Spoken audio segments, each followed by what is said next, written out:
Amen.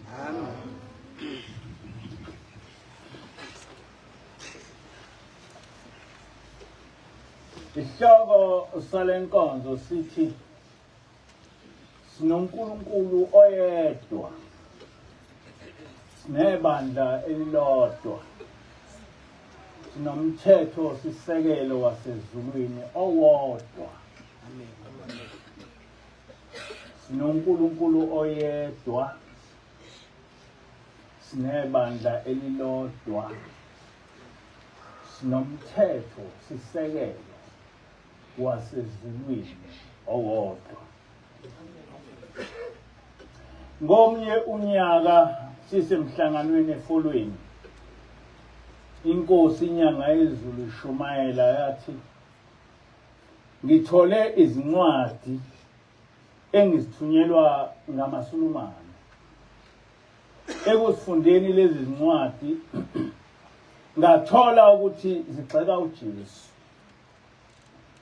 Kodwa nina amaNazaretha ningamgxeki uJesu, ngoba umehluko phakathi kwaJesu nomprofeti uMahomet noShembe ukuthi lezi zithunywa zasezulwini zehlukene ngobuzwe, zithunyelwe ezizweni ezahlukene. ngesikhathi ezahlukene, kodwa zonke zishumayela ivangeli elilodwa elivela kuNkulunkulu oyedwa ezulwini.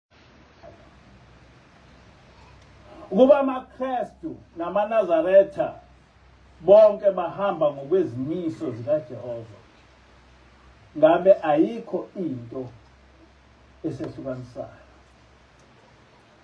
Ekhasini 82 kuya ku-83 lencwadi ka-Advocate Mnyande ethi izintshumayelo zeNkosi iLanga, iNkosi iLanga yakhuluma la mazwi.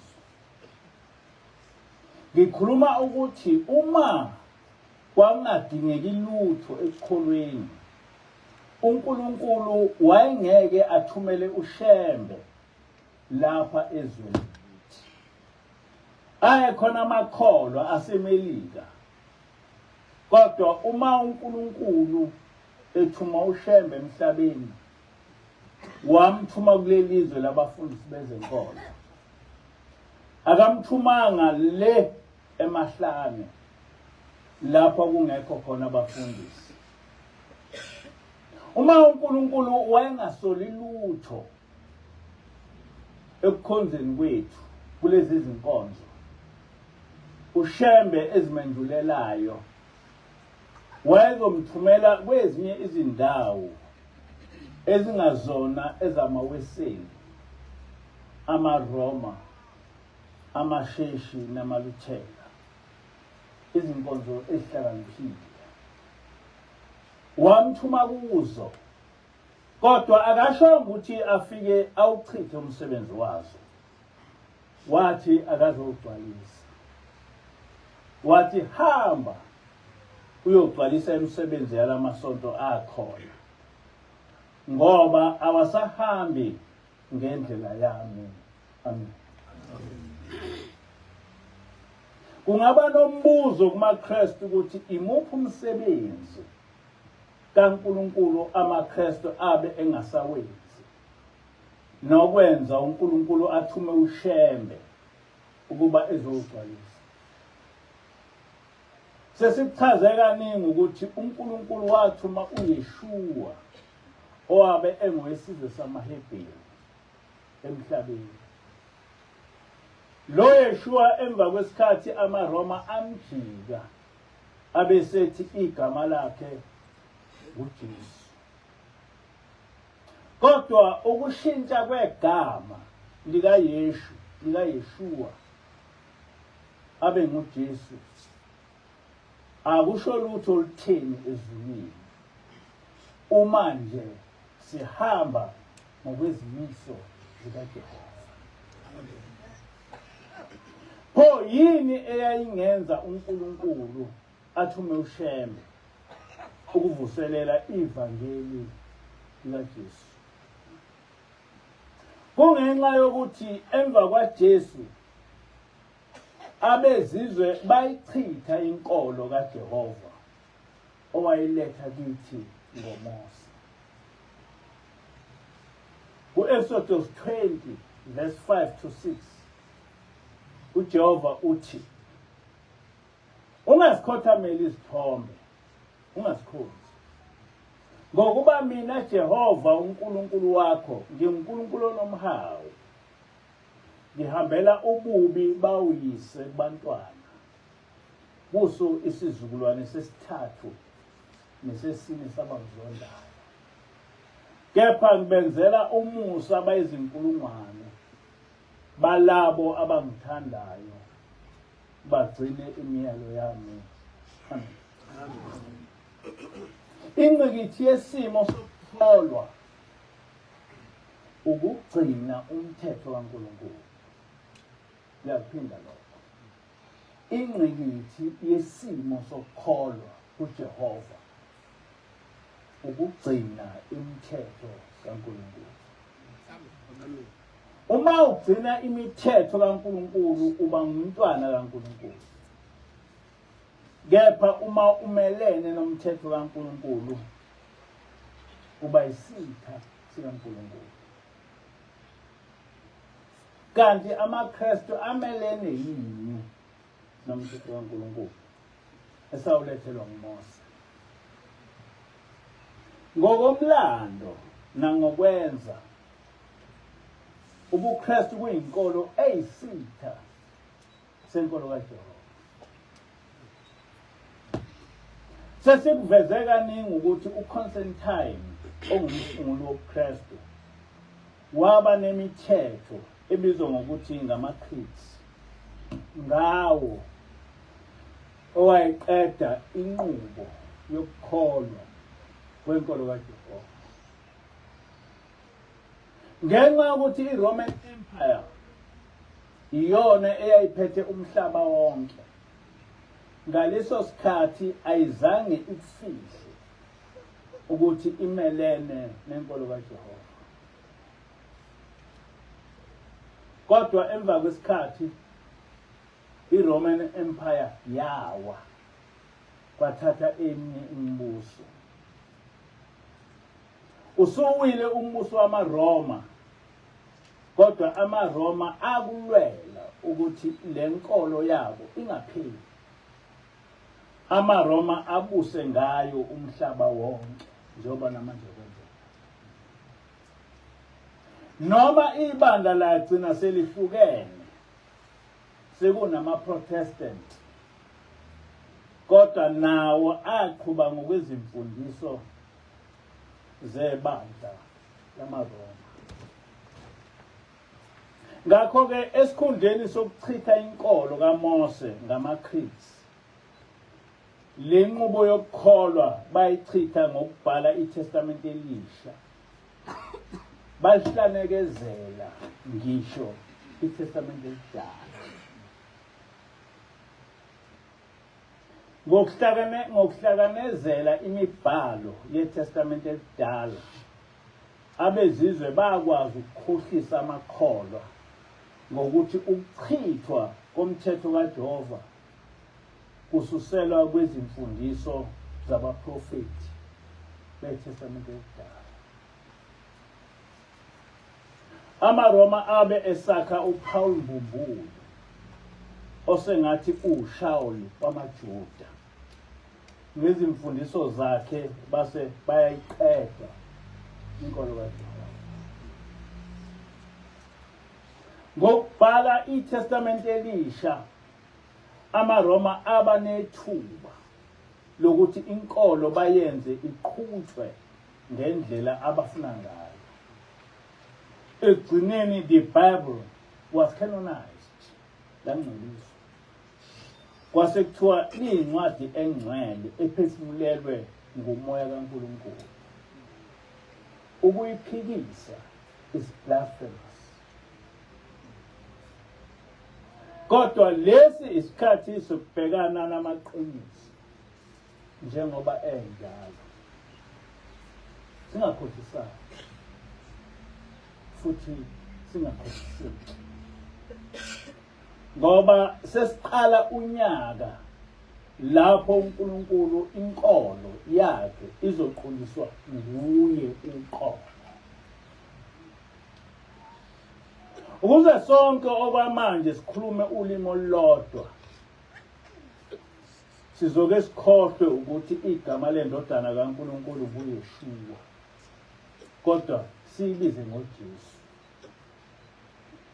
Futhi okwamanje sizoke sikhohlwe ukuthi abalandeli bakaYeshua kwakungamaNazaretha ngokobuzwe bengamaHebheru, kodwa namhlanje sizobabiza ngamaKristu. Futhi sizoke senze sengathi asazi ukuthi amaKristu libandla lamaRoma elafungulwa nguConstantine. Lesi isikhathi sokubuya kaJesu ezolanda ibandla lakhe. Noma ngingazi ukuthi uma amaKristu ethi iwona alibandla likaJesu, lokho akusho ngasiphi isizathu. Kukhona into amaKristu angayinaki, kodwa ebaluleke kakhulu ekukhuleni kwabo.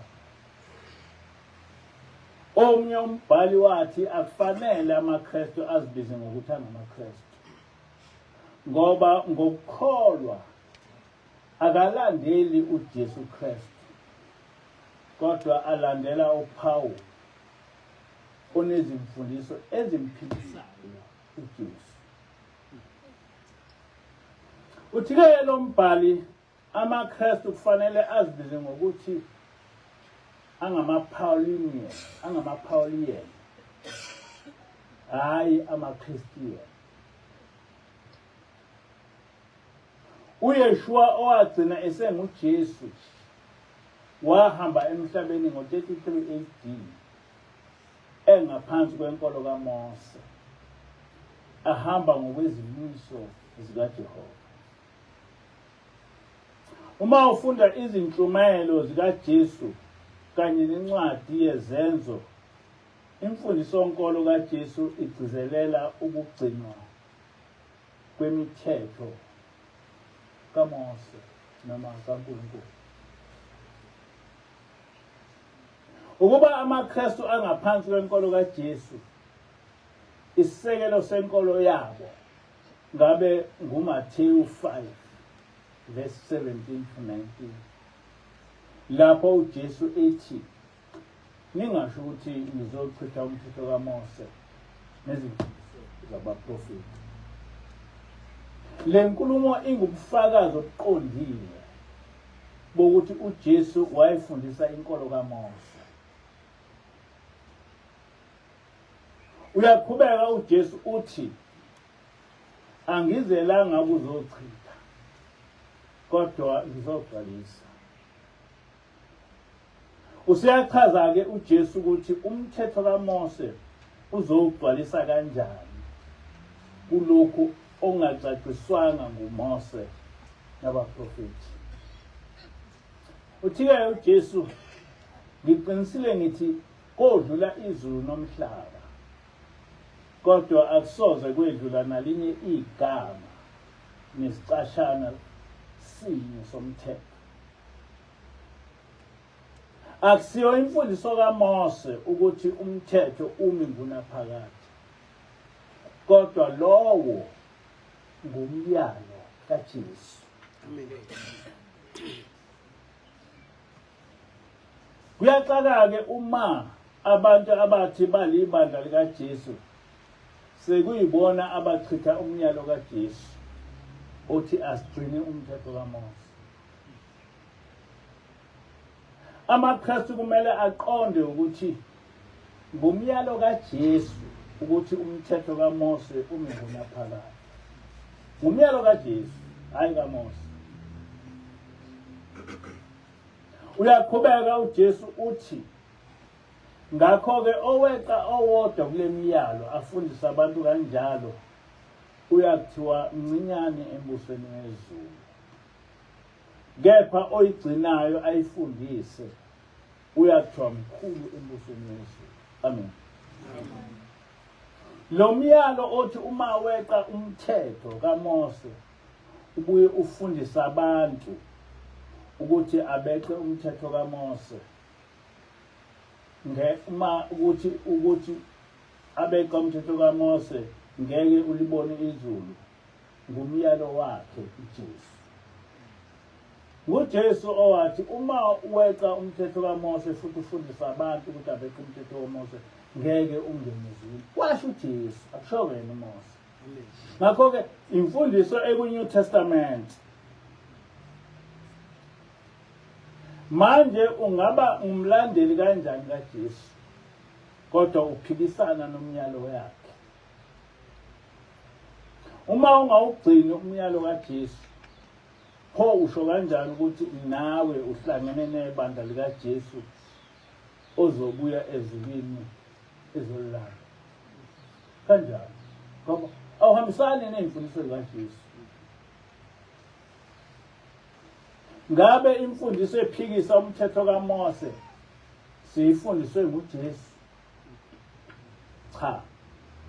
Siyifundiswe nguPawulu owakhiwa ngabezizwe, ngaye abachitha inkolo kaJehova.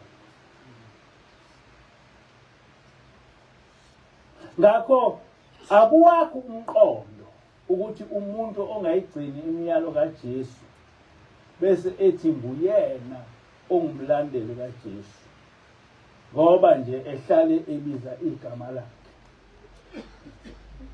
Akuwakho umqondo ngoba awuyigcini imithetho yakho uhlale ubiza igama lakhe.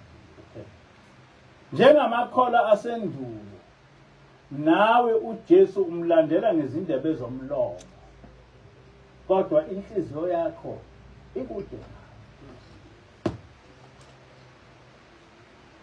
Ebandleni lamaNazaretha umsunguli walo ngumprofeti Isaiah Shembe, umqali wendlela.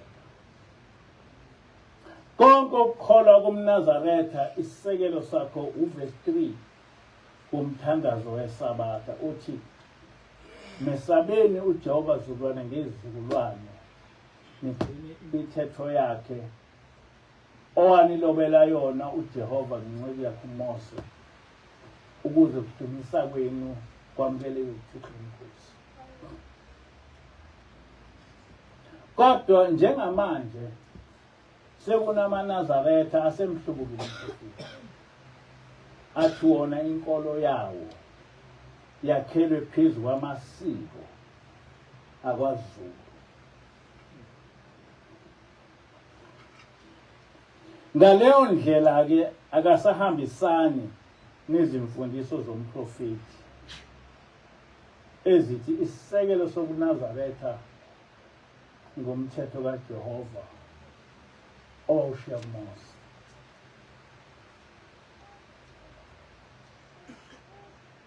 LamaNazaretha akwaShembe athi uNkulunkulu wawo unyazi. Asiwaphikisile kulokho. Kodwa kumele kucace ukuthi sebezichithile izimfundiso zomprofeti ezithi sikhonza uJehova yedwa. Amen. Ngokugcina futhi imithetho yakhe owayiloba ngenceku yakhe uMose. Izimfundiso zomprofeti lezo. Njengoba kungasiyo inhlamba ukuthi uNkulunkulu wethu nguJehova, akusiye futhi inhlamba ukuthi uNkulunkulu wamaNazaretha kwaShembe ebuhleni unyazi. Ngoba lelo livangeli labo abafuna baziwe ngalo. Abathungwa ibona basho ukuthi asikwazi ukuthi uNkulunkulu wabo unyazi. Asibathuki kusho ukuthi lamaNazaretha akasekho ngaphansi komprofeti akudingi ukuthi beze besho ngomlomo kodwa nezenzo zabo zisho njalo. Iningi labo seliyaphuza, liyabheka, liyabhula, likhonza nezangoma enkonzweni, nabanye abagcotshwa baleli bandla bayizangoma. Konke lokhu bakwenza phambi komholi wabo abambiza ngoNkulunkulu, abakufakazayo ukuthi naye akanankinga ukuthi amaNazaretha aphume emthethweni womprofeti asonte nezangoma. Kunjalo nakumaKristu amaningi inqubo yabo yokukholwa noma ngomlomo behlale bebiza uJesu bethi bangamaKristu kaJesu kodwa bakholwa zimfundiso zikaPawulu hayi imiyalo kaJesu. Kodwa abahlale bekwenza ukudumisa uJesu ngezindebe zomlomo. Lokhu uJesu uqobo lwakhe owakusola kuMathewu 15 verse 8 to 9 mhla ethi lesi sizwe simdumisa ngezindebe zomlomo kepha inhliziyo yaso ikude nami, bangikhonza ngeze, bafundisa izimfundiso eziyimiyalo yabantu. njengoba namaKristu efundisa izimfundiso eziyiyalo yenkolo kaConstantine. Nabo balekelela amaRoma inkolo yamaHebheru abayichitha ngamaKretes. Nabo abasaphili ngaphansi komthetho kaJehova. Angazi ukuthi kwenzeka kanjani ukuthi amaKristu engayiboni leyo. Le mfundiso yobuRoma ifundisa amaKristu kuba alahle isabatha, edle izingulube, aphuze utshwala, aphucule amakhanda, angene nesicathulo endlini kaJehova, ayichithe impela yonke imithetho kaNkulunkulu. Ngithi amaKristu angiwakhumbuze ukuthi bengaphoxeki uma ekubuyeni kukaJesu ingasenzeki lento abayishumayelayo, ukuthi ekubuyeni kukaJesu uzolanda ibandla lamaKristu. Leli ivangeli lithi uJesu uzobuya ezolanda ibandla lakhe okungamaKristu, inkulumo engawashi umqondo. Oqala uYeshua wahamba emhlabeni ngo-33 AD engumholi wamaNazaretha, kungakabikho ubuKristu.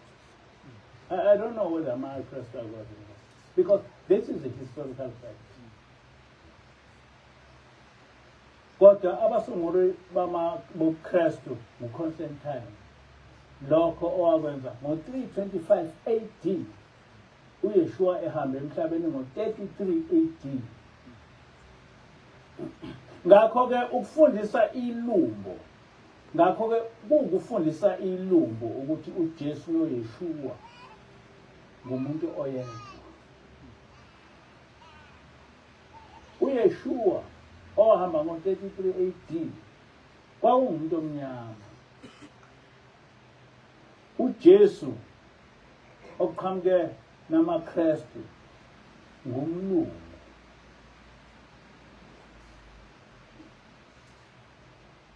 Ovele nobuKristu ngo-325 AD uYeshua engasekho.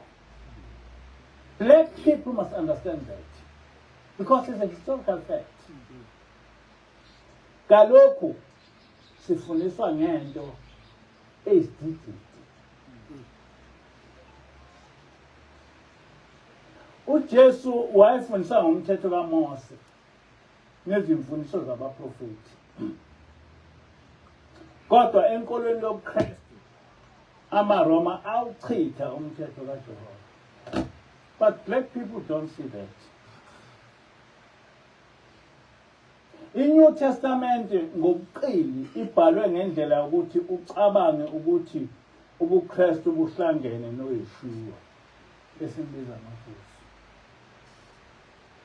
Angazi ukuthi amaKristu akuthatha kuyiphi incwadi yeBhayibheli ukuthi ibandla likaJesu lamaKristu. Le mfundiso yakhelwe ukudida abantu. AmaKristu angabalandeli bakaJesu olintaliyana abakwazi kuba ngabalandeli bakaYeshua owayeliJuda nowayeyindodana kaMariya eyindodana kaNkulunkulu. We are just being confused. Ngabe silindele ukubuya kaJesu noma silindele ukubuya kaYeshua? I don't know whether black Christians akayicabangele. Njengoba sithi uJesu uzobuya, are we waiting for Jesus Christ, or we are waiting for uYeshua owayeMessiah?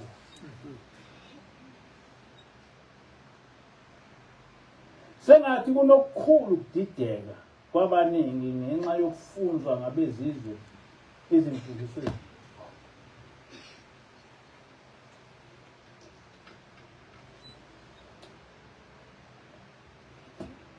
kuMathewu 7 verse 21 to 23 uJesu uthi, akubo bonke abathi kimi Nkosi Nkosi abayongena embusweni wezulu.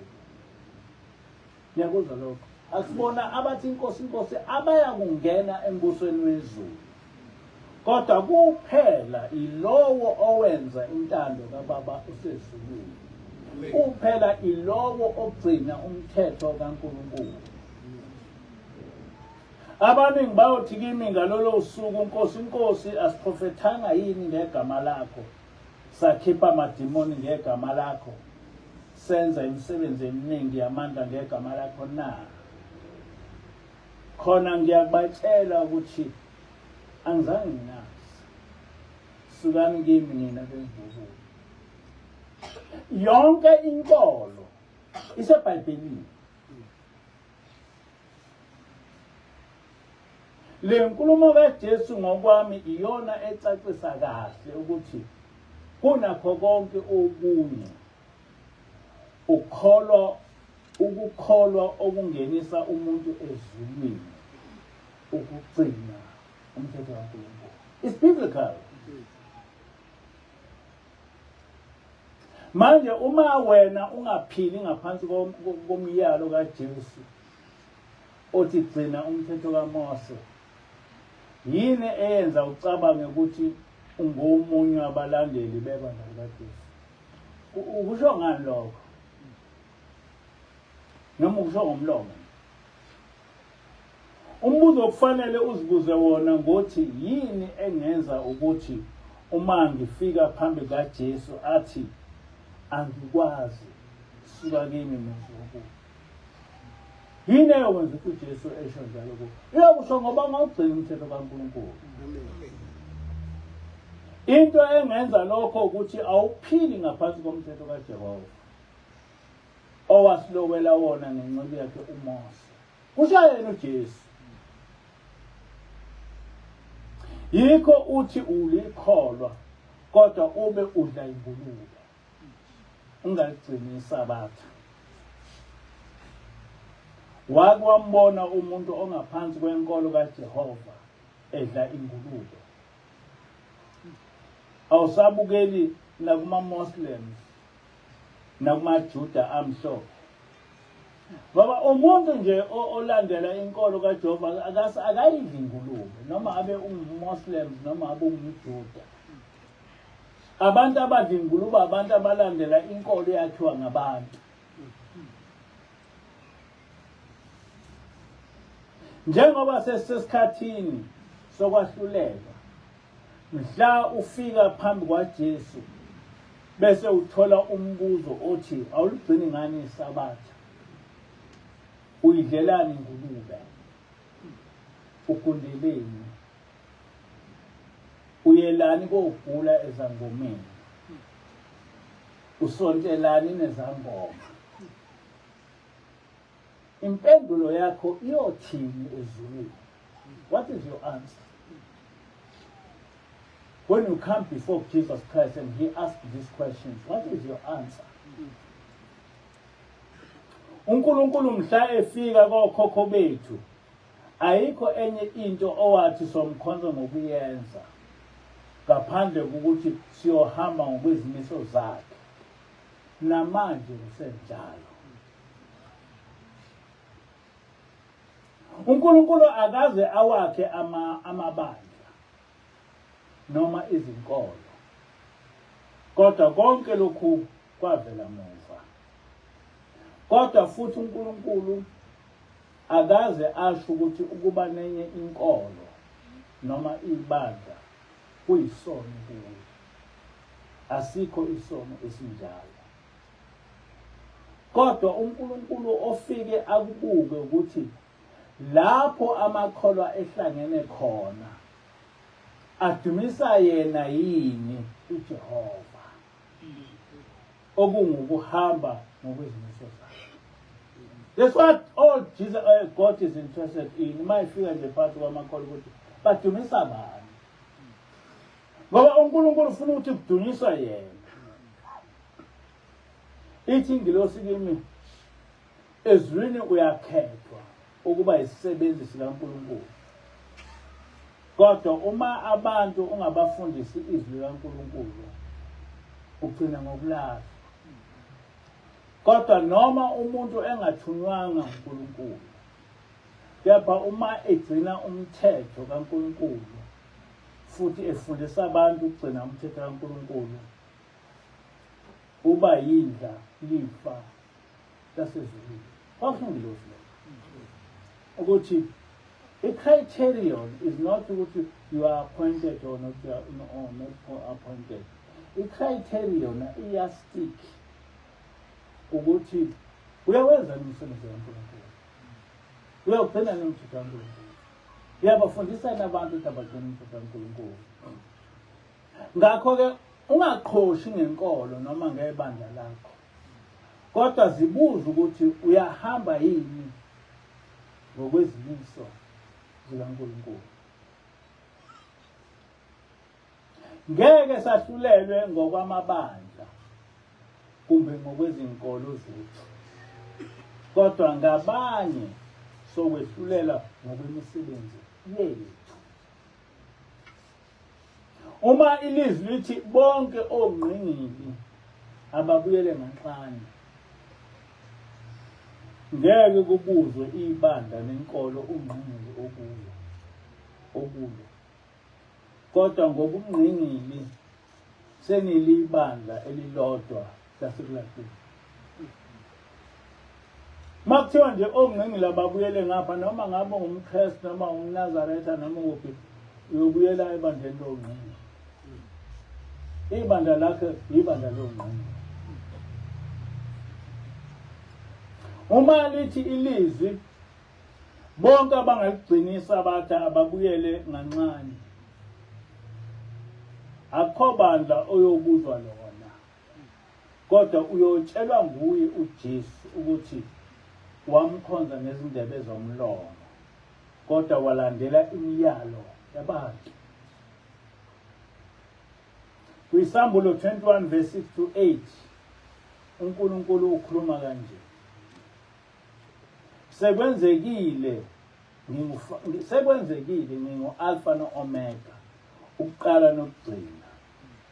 Owomile ngiyakumphuzisa ngesihle emthonjeni wokuphila.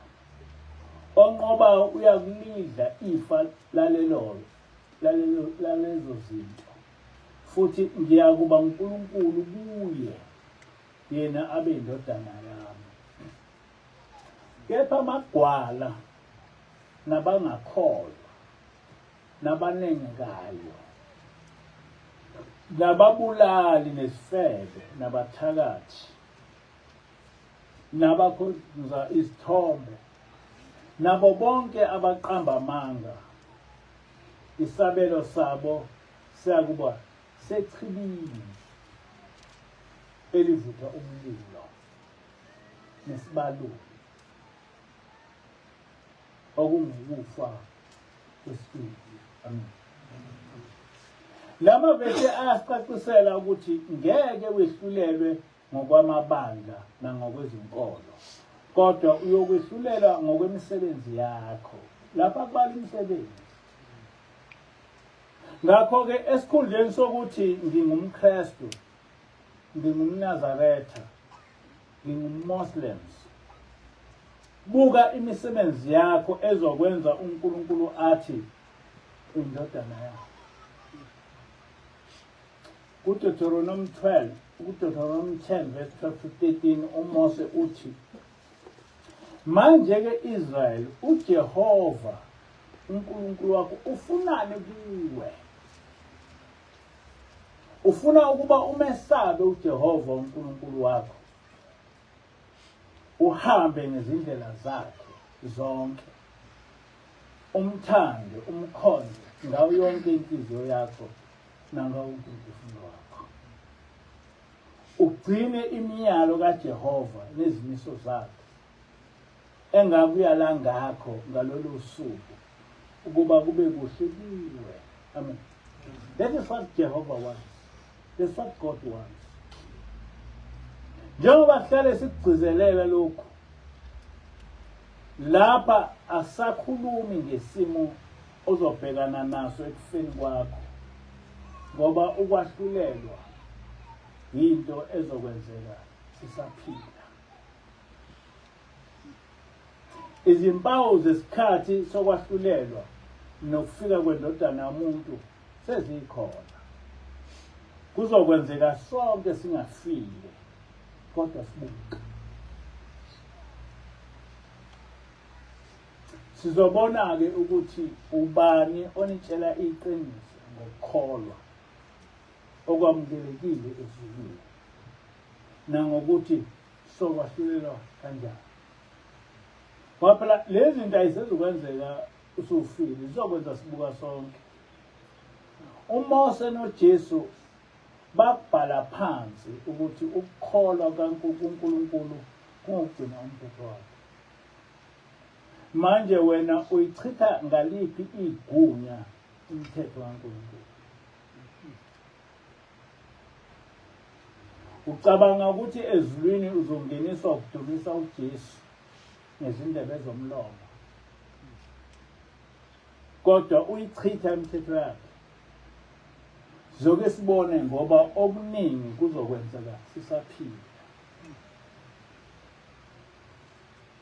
Bengilalele uSister Celestial ethi wabuzwa uNkulunkulu.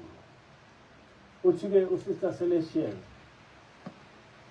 God was asking, what has possessed this modern church to make them think that their Savior will die for them and nothing will be required of them? Uthi uSelishiyali wayebuzwa uNkulunkulu, yini engenwe yilamabandla esimanje ukucabanga ukuthi engafelwa ngumsindisi ngaphandle kokuthi bona kube khona abakwenzile? Ubuza uNkulunkulu, what is possessing these modern churches? Emva kwalokho uSister Celestial uchazeke kabanzi ngale nkolelo yokuthi amaKristu athi akasenasono ngoba izono zaqedwa ukubethelwa kaJesu esiphambanweni. Uchaza ubuza uNkulunkulu ukuthi bagula labantu emakhaya. Okuseqinisweni le imfundiso inkolo kaPawulu, ngoba uJesu akaze asho ukuthi ngokufa kwakhe abantu sebokwenza noma yini, kodwa bengabesajeziswa ngezono zabo. Azikusho uma ikhona into enjalo ezimfundisweni zikaJesu, sinike incwadi nesahluko. Isiwula sodwa esingakholwa ukuthi ungaba ngumdlwenguli, ube ngumbulali, kodwa bese ungabanaso isono, ngoba kuthiwa uJesu wakufela izono esiphambanweni. Inhloboni yelumbo lelo. Uthi-ke uNkulunkulu kanjalo nje.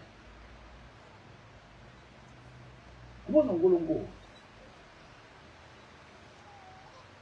uma le mfundiso kaPawulu yokufelwa kwezono nguJesu iliqiniso, pho laba kwisambulo 21 uthi uJehova bayophonswa echibini lesibalule esivutha umlilo, bona bobe bengathethelelwanga ngani izono. It's a simple thing ukuthi uma ngokwenza isono ngokufelwa kaJesu isono sakho singabalwa, pho laba othi uNkulunkulu bawungena echibini lomlilo bobe sebenze njalo, yobe ngasabafeli ngani futhi. AmaKristu anenhlanhla ngoba kuthe sekusondele izinsuku zokugcina, uNkulunkulu wabathumela umprofetikazi ukuba ezobaqondisa ngokukholwa okuyikho. uSister Celestial akagcinanga ngokuprofetha, kodwa usifundise kabanzi ngokukholwa okwamukelekile ezulwini. Kuzo zonke izimfundiso zakhe ucaphuna izincwadi zeBhayibheli, njengoba kwakwenza umprofeti u-Isaya Shembe kuthina amaNazaretha. Kodwa amaKristu amaningi akasemukeli lesi sithunywa sikaNkulunkulu. Bayasithuka, bayasigxeka,